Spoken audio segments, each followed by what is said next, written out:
السلام علیکم عزیز طلباء طالبات جماعت اہم شاہد احمد دہلوی جو کہ ڈپٹی نذیر احمد دہلوی کے پوتے اور مولوی بشیر احمد کے فرزند تھے، انہوں نے مرزا محمد سعید کے وہ ایک خاکہ تحریر کیا ہے اور اس میں مرزا محمد سعید کے خصوصیات کے بارے میں بتایا ہے۔ ان کے وہ ایک خاکہ ان کا وہ بیان کیا ہے اور بتایا ہے کہ مرزا محمد سعید کیسی خوبیوں کے مالک تھے اور انہوں نے کیسے زندگی گزاری۔ آئیے تو اس کے وہ خلاصے پر ایک نظر کر لیتے ہیں تاکہ یہ سبق آپ کو اچھی طرح سے سمجھ آ جائے۔ سبق میں مصنف بتاتے ہیں کہ صبح اخباروں میں یہ خبر پڑھ کر دل دھک سے رہ گیا کہ پروفیسر مرزا محمد سعید کا آج سوئم ہے۔ پروفیسر مرزا محمد سعید کی وفات کی خبر کسی کو بھی نہ ہوئی اور افسوس کہ اتنا بڑا صاحب کمال ہم سے اٹھ جائے اور ہمیں خبر تک نہ پہنچے۔ یہ مصنف کا وہ اظہار تعزیت یا اظہار افسوس ہے مرزا محمد سعید کی وفات پر۔ وہ کہتے ہیں کہ جو قوم اپنے اہل کمال اور اہل علم لوگوں کی پرواہ نہیں کرتی وہ ترقی کی منازل طے نہیں کر سکتی۔ مرزا محمد سعید کی موت ایک عالم کی موت ہے، یعنی عالم کی موت ہے۔ مرزا صاحب اتنے خوش طبع تھے کہ اکثر لوگوں کو ان کے علمی اور ادبی کارناموں سے حقیقی شناسائی نہ ہوئی۔ وہ فرمائشی کام نہ کرتے تھے، صرف اس وقت لکھتے تھے جب خود ان کا دل چاہتا تھا۔ انہوں نے اسی جذبے سے رسالہ مخزن کے لیے کچھ لکھا اور لاہور کے اکثر پبلشر مرزا صاحب سے کچھ نہ کچھ لکھنے کی فرمائش کرتے، لیکن اپنی مرضی کے بغیر مرزا صاحب ایک لفظ نہ لکھتے۔ انہوں نے اپنا پہلا ناول یاسمین بھی کچھ لیے دیے بغیر ہی چھپوا دیا۔ لاہور سے ایک پبلشر صاحب مرزا صاحب سے ایک ناول لکھوانے کے لیے آئے۔ پبلشر مضمون نگار کے ساتھ جب پروفیسر صاحب سے ملے تو ناول لکھنے کی فرمائش کی۔ مرزا صاحب نے جواب دیا، آپ 5 یا 10,000 روپے بھی دیں تو میں اپنا تحقیقی کام مذہب اور باطنیت چھوڑ کر ناول نہیں لکھوں گا۔ مرزا صاحب دہلی کے شرفاء کے ایک امیر گھرانے کے چشم و چراغ تھے۔ ان کے رہائشی علاقے میں سر سید احمد خان کا قدیم مکان بھی تھا جو کہ آپ کے عزیز بھی تھے۔ منشی ذکاء اللہ سے بھی آپ کی قرابت داری تھی۔ مرزا صاحب نے گورنمنٹ کالج لاہور سے تعلیم حاصل کی۔ 1906 سے 7 میں علی گڑھ میں پڑھایا بھی اور پھر گورنمنٹ کالج لاہور میں پروفیسر بھی رہے۔ پطرس اور تاج جن کے پطرس بخاری اور تاج ان کے شاگردوں میں شامل تھے۔ پطرس تو وائسرائے ہند سے زیادہ ان کا احترام کرتا تھا۔ پطرس بخاری ریڈیو پاکستان کے ڈائریکٹر جنرل ہو گئے۔ انہوں نے مرزا صاحب کو ریڈیو پر تقریر کرنے کے لیے آمادہ کر لیا۔ 2-1 تقریروں کے بعد مرزا صاحب نے بوجہ کاٹ چھانٹ کانٹریکٹ واپس کر دیے۔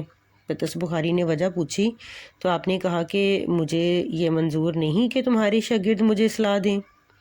تقریروں کے انچارج نے معذرت کی اور کہا کہ اگر آپ کانٹریکٹ پر دستخط نہیں کریں گے تو میری نوکری چلی جائے گی اور بچے بھوکے مر جائیں گے۔ یہ بات سن کر مرزا صاحب نے فوراً کانٹریکٹ پر دستخط کر دیے۔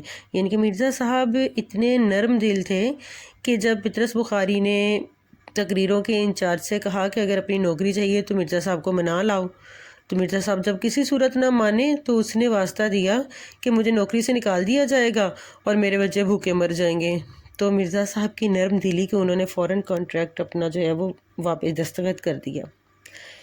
پطرس کی تحریک پر ایک ادبی وہ نشست بن گئی اور ان پر وہ تنقیدی نشست ہوا کرتی تھی جس میں بہت سارے وہ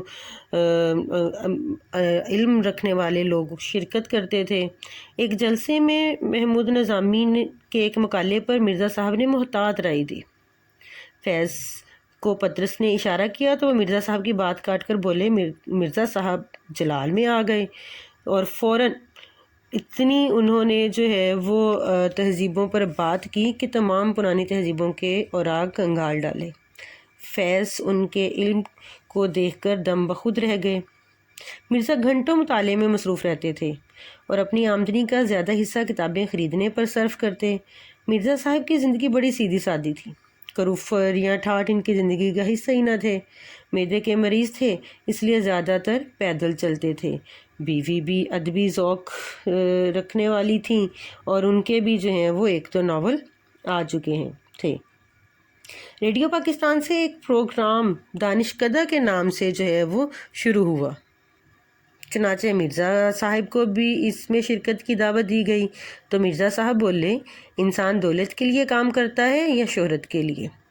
کوئی کام کرتا ہے، مجھے دونوں کی حاجت نہیں، یعنی کہ نہ دولت کی حاجت ہے نہ شہرت کی حاجت ہے۔ کیا میں پاکستان سے قبل مرزا صاحب نے سیاست میں بھی حصہ لیا اور صوبائی مسلم لیگ کے صدر اور مسلم لیگ کونسل کے ممبر بھی چنے گئے۔ کراچی یونیورسٹی کے جو ہیں وہ مشیر بھی رہے اور ادیبوں کے گلڈ 1959 کے پہلے اجلاس کی صدارت بھی مرزا صاحب نے کی تھی۔ مرزا صاحب کا حلیہ کیسا تھا؟ مرزا صاحب جو ہیں وہ ان کا رنگ اجلا تھا، کشادہ پیشانی تھیں، بڑی بڑی روشن آنکھیں تھیں، کترما مونچھیں تھیں، سامنے کے دو چار دان ٹوٹے ہوئے تھے لیکن برے معلوم نہ ہوتے تھے، دھان پان سے آدمی تھے۔ مصنف آگے چل کر کہتے ہیں کہ موت برحق ہے، مرنا سب نے ہے، لیکن موت میں فرق ہوتا ہے۔ مرزا صاحب کی وفات کا صدمہ اس لیے بھی زیادہ ہے کہ ایسے عظیم لوگ زمانہ کم ہی پیدا کرتا ہے۔ پیچھے ہم نے ایک جو ہے وہ پڑھا ہے نا کہ ایک عالم کی موت ایک عالم کی موت جو ہے وہ ایک عالم کی موت ہوتی ہے، یعنی کہ ایک جو عالم بندہ ہوتا ہے، ایک پڑھا لکھا جو بندہ ہوتا ہے، اس کی موت جو ہے وہ ایک زمانے کی موت ہوتی ہے۔ ایسی جامع العلوم ہستی سے محروم ہونے کا ہمیں جتنا بھی غم ہو کم ہے، آج کل ایسے لوگ نہیں ملتے۔ محمد سعید کی مشق دیکھ لیتے ہیں، سوالات دیکھ لیتے ہیں۔ مرزا محمد سعید کس لیے لکھتے تھے؟ مرزا صاحب کسی کو خوش کرنے کے لیے نہیں لکھتے تھے، مرزا صاحب پیسے کے لیے بھی نہیں لکھتے تھے، بلکہ مرزا صاحب نے فرمائشی کام کبھی کیے ہی نہیں، وہ تب لکھتے تھے جب خود ان کا لکھنے کو دل چاہتا تھا۔ دوسرا سوال ہے لاہور کے پبلشروں کے ساتھ مرزا صاحب کا رویہ کیسا تھا؟ لاہور کے اکثر پبلشر مرزا صاحب سے کتابیں لکھوانا چاہتے تھے اور بڑی بڑی رقمیں پیش کرتے تھے، مگر مرزا صاحب نے انہیں ایک لفظ بھی لکھ کر نہ دیا۔ ایک پبلشر صاحب تو لاہور سے دلی محض اس غرض سے آئے تھے کہ مرزا صاحب سے ناول لکھوائیں گے، مرزا صاحب جو ہیں وہ انہوں نے لکھ کر نہیں دیا، مگر وہ بڑے بڑے مصنفوں کو خرید چکے تھے۔ یہ وہ زمانہ تھا جب 200-250 میں اچھا خاصا ناول جو ہے وہ پبلشر کو مل جاتا تھا، چنانچہ انہوں نے مرزا صاحب کی خدمت میں حاضر ہو کر جو ہے وہ ایک بڑی رقم کی پیشکش کی، لیکن مرزا صاحب نے جو ہے وہ اس کی پیشکش کو ٹھکرا دیا اور بولے کہ آپ میرے ناول کے 5000 دیں گے، 10,000 دیں گے، مجھے یہ منظور نہیں کہ جو کام کر رہا ہوں اس کو چھوڑ کر آپ کے لیے ناول لکھوں۔ تیسرا سوال ہے مرزا صاحب کی معرکۃ الآراء کتاب کا نام اور مرتبہ بیان کیجیے۔ مذہب اور باطنیت مرزا صاحب کی معرکۃ الآراء کتاب کا نام ہے اور اس کا مرتبہ یہ ہے کہ یہ ایک ایسا علمی کارنامہ ہے کہ اگر اردو کی 100 عمدہ کتابیں چھانٹی جائیں تو ان میں مذہب اور باطنیت کو ضرور شامل کرنا پڑے گا، ضرور شریک کرنا پڑے گا۔ مرزا صاحب کی کن دو شخصیات قومی شخصیات سے عزیزداری تھی؟ سر سید احمد خان اور منشی ذکاء اللہ سے مرزا صاحب کی عزیزداری تھی۔ اگلا سوال ہے مرزا صاحب نے کس کالج میں تدریس کے فرائض انجام دیے؟ 1906 میں 2 سال علی گڑھ میں پڑھایا اور اس کے بعد گورنمنٹ کالج لاہور ہی میں انگریزی کے پروفیسر ہو گئے مرزا صاحب۔ مرزا صاحب کا سب سے بڑا مشغلہ کیا تھا؟ مرزا صاحب کا سب سے بڑا مشغلہ مطالعہ کتب تھا، بلکہ ریٹائر ہونے کے بعد بھی، پینشن لینے کے بعد بھی ان کا یہ مشغلہ جاری رہا اور ان کی پینشن کا بڑا حصہ کتابیں خریدنے میں صرف ہوتا تھا۔ مصنف کے پروگرام دانش کدہ میں شرکت کی درخواست پر مرزا صاحب نے کیا جواب دیا؟ مرزا صاحب نے جواب دیا کہ آدمی شہرت کے لیے کوئی کام کرتا ہے یا دولت کے لیے؟ مجھے نہ اس کی ضرورت ہے نہ اس کی، یعنی مجھے دونوں ہی کی ضرورت نہیں ہے۔ جی اگلا سوال ہے جی مرزا محمد سعید کا حلیہ بیان کریں۔ تو مرزا صاحب کا حلیہ کیسا تھا؟ مرزا صاحب کا جو ہے وہ گہرا ڈیل، اجلا رنگ، کشادہ پیشانی، گھنی بھووں کے سائے میں بڑی بڑی روشن آنکھیں، رخساروں کی ہڈیاں ابری ہوئیں، کترما مونچھیں، ہنستے تو سامنے کے 2-4 دانت ٹوٹے ہوئے لیکن برے نہ لگتے تھے، داڑھی منڈی ہوئی، دھان پان سے آدمی تھے۔ مرزا صاحب کے دونوں ناولوں کے نام تحریر کریں۔ مرزا صاحب کے دونوں ناولوں کے نام یاسمین اور خواب ہستی ہیں۔ جی اگلا سوال ہے، یہ جو ہے وہ لانگ کوسچن جسے ہم کہہ سکتے ہیں، ٹھیک ہے، تفصیلی جواب ہے۔ پطرس بخاری سے مرزا صاحب کے تعلق اپنے الفاظ میں بیان کیجیے۔ پطرس بخاری نے مرزا صاحب سے علم سیکھا، بعد میں پطرس خود انگریزی کے پروفیسر ہو گئے۔ وہ مرزا صاحب کا ادب و احترام کرتے تھے، اپنی غیر معمولی قابلیت کے باوجود مرزا صاحب کی علمیت کے آگے اپنے آپ کو کم تر سمجھتے تھے۔ یہ ہوتے ہیں وہ عظیم لوگ جو اساتذہ کا احترام کرتے ہیں اور خود بھی جو ہے وہ بہت عزت پاتے ہیں۔ جی عالم کی موت عالم کی موت ہوتی ہے، عالم علم والا، عالم زبر کے ساتھ جو ہے وہ دنیا کو کہتے ہیں۔ اس جملے کا مفہوم وضاحت کے ساتھ بیان کریں۔